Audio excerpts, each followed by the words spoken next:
Good morning, everybody. It's finally Friday. So, how is your 2022 treating you? Well, I hope. So, I don't want to do the weekly budget update. I think I'm going to skip every 2 weeks because right now we don't really, we're kind of in the grind mode. So, we're not really close to paying anything off or anything like that. So I think I'm going to do that budget update every 2 weeks. So because there's not really a whole lot really happening, nothing is close to being paid off. So the topic for today is, and this is really a good one because we don't really think about this kind of stuff.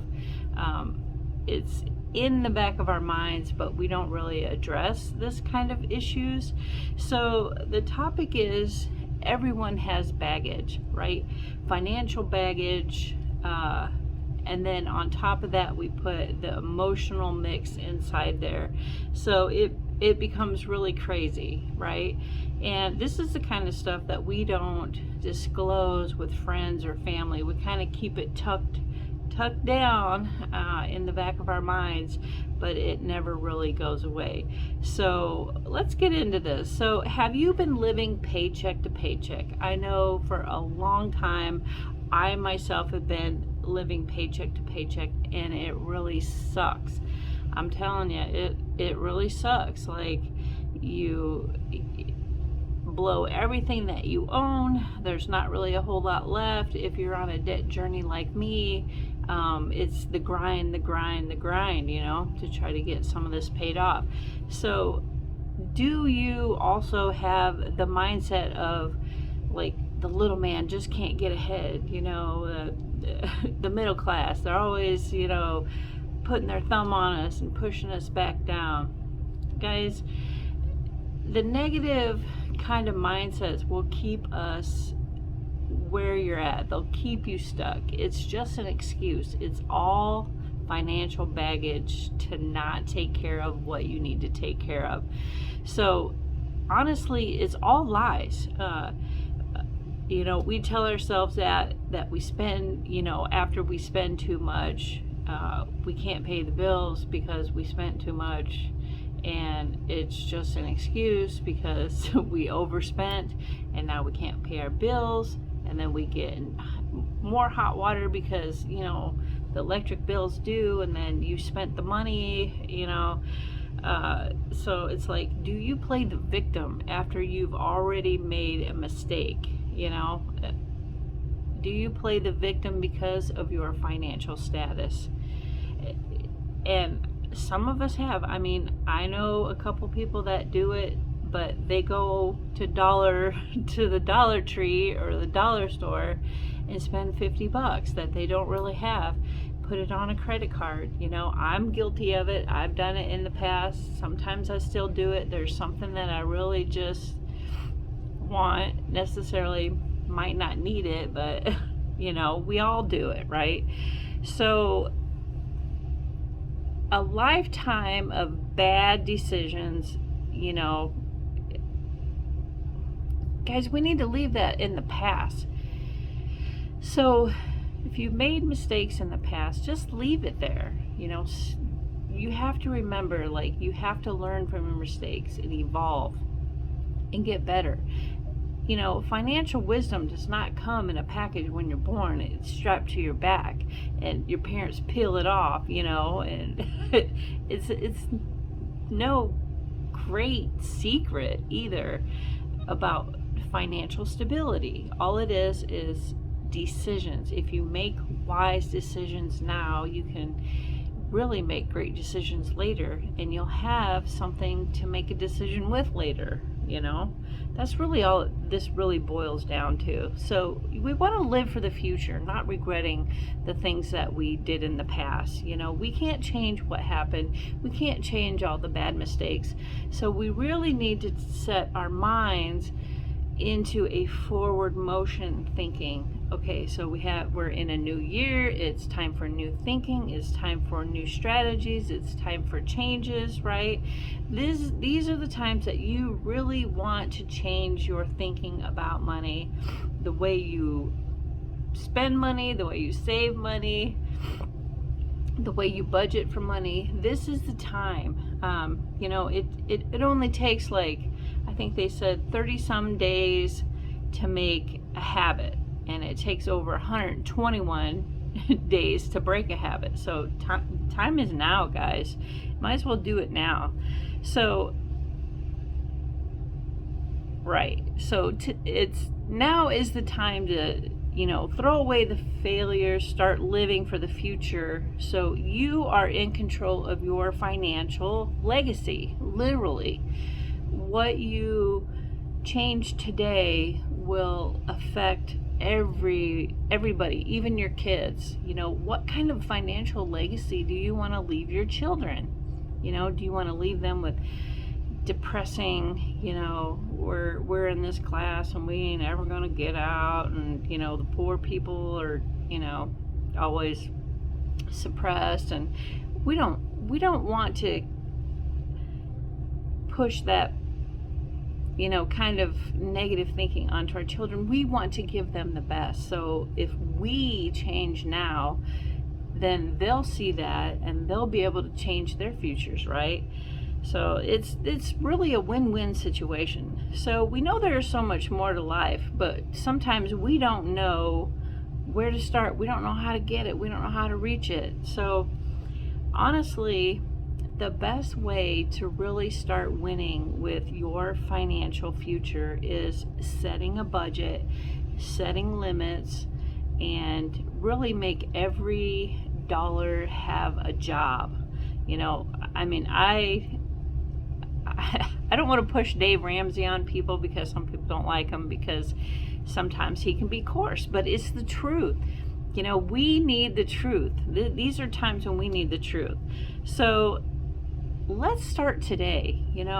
Even if guys, it doesn't really matter what you make, you can make it. That's the thing. You always say, oh, if I just get that raise, if I just make more money, if I get that better job.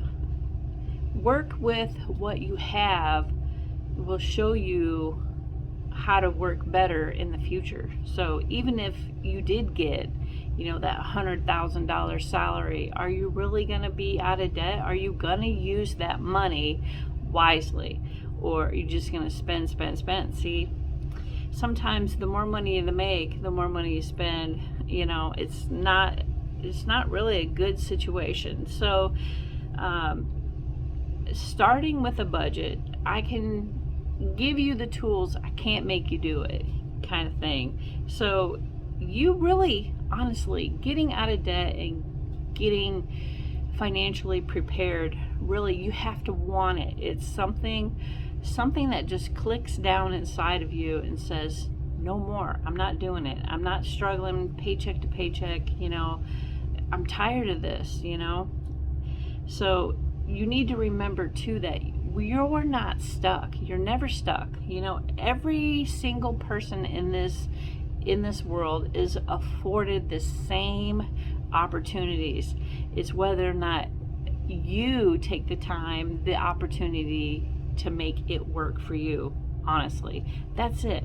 There's no great secret to financial success except sticking to it. That's it, right? So there is no secret to wealth. You're either born into a family of wealth, you hit the lottery, which is 1 in 3 billion chances, or you start living on less than you make. That's the formula, right? Okay, so we know that if you make changes now, you will win in the future. We all know that, so you will look back once you make changes and be like, man, look where I came from. Man, I was living paycheck to paycheck, just blowing money that I didn't have. And now look, I have money in the bank, I have a secure job, I'm living a little less frugal, or a little more frugal than I was before, and I know how to make my money work for me. I know that being smart financially will get me to the future that I want to have, right? So, and it sounds easy, but guys, it's very disciplined. You have to be disciplined with your spending. If you're, there's 3 different types of personalities: a spender, a giver, and a saver. So if you're the spender, you got some work to do, right? And if you're the saver, great. You know how to do it. And then there's the giver part. I'm a great giver. I sucked at saving. And I'm also a spender because I like to give. So putting those all in a balance can be a little challenging sometimes, because when you have a big heart, sometimes it can get you in trouble. So all right, so myself, I follow the Dave Ramsey plan, where that's included is the 7 baby steps. Guys, these are tried and true. They work. So baby step 1 is save $1,000 for your emergency fund. We have that. We have, and guys, this is probably the hardest step for me because I'm not a saver. So this was the great challenge, but it's a good challenge because it teaches you how to save money. So then once you have the $1,000, then you just keep continuing that.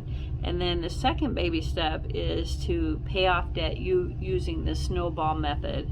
And that's everything but your house. So how you do that is you start with the lowest balance, and then you work your way down to the higher items. Now there's another method which is called the avalanche method, which you pay off the highest interest on something and then work your way down. I like to do it the other way because the small rewards will keep your momentum going. When you start at the top, the dread, right? So it takes forever to get something paid off, and you kind of lose focus. So that's why I really like the snowball method from Dave Ramsey, because it gives you little rewards quicker, and then you build up momentum, and it teaches you how to be disciplined in small increments. So all right, guys. So, and then there's 3. 3 is I can't remember because I'm only on 2. I try not to look past 2 because I'm on 2. So I'll be on 2 for a little while. But there's investing. There's child's education. And there's also saving 3 to 6 months. I think number 3 is save 3 to 6 months of your salary. And then it's the kids' education. And then, kids' education on 4. 5 is pay off the house. I think pay off your mortgage. And then 7 is invest, and 6 is invest, 7 is give like no one else, live like no one else, pretty much. So, but you guys can go check it out yourself. I might have those in the wrong order, so go check them out for yourself. And guys, remember, we all have emotional financial baggage together. It goes hand in hand, because when we overspend, then we get depressed. It's just not a good situation. But look towards the future, guys. You can do it. Good luck out there, and thanks for watching.